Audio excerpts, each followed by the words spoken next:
मित्रों, क्या ईवीएम से गड़बड़ी हो सकते हैं? क्या ईवीएम से वोट चुराए जाते हैं? ये तमाम सवाल हमेशा से गूंजते रहा है बिहार और देश के चुनाव को लेकर के।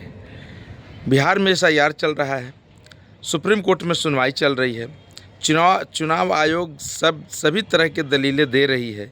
इसके बावजूद भी सुप्रीम कोर्ट ने चुनाव आयोग को लताड़ मारते हुए कहा है कि जो 65 लाख नाम कटे हैं उनको आप पब्लिश कीजिए, पंचायत सरकार भवन से लेकर के जिला निर्वाचन अधिकारी के कार्यालय तक, और पॉलिटिकल पार्टी को भी बताइए दीजिए उसमें कि किस आधार पे और किस किस का नाम काटे हैं। अगर किसी का नाम जुड़ता है तो आप उसमें आधार को कंसीडर कीजिए, आधार ज़रूरी है। ये मामले हैं।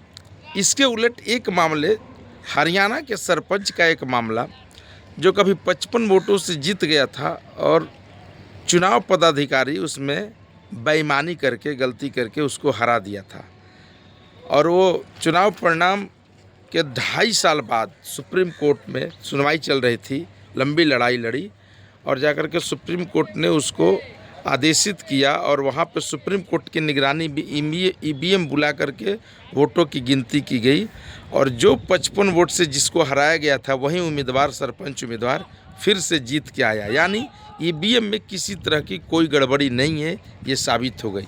हाँ, चुनाव के अधिकारी अगर चाहें तो इस तरह के कम मतदान वाले, कम बूथ, इस तरह के जहाँ पे कम वोटिंग का जो दायरा है जीतने हारने का, 55, 100 और 200 वोट, यहाँ पे हेराफेरी की जा सकती है।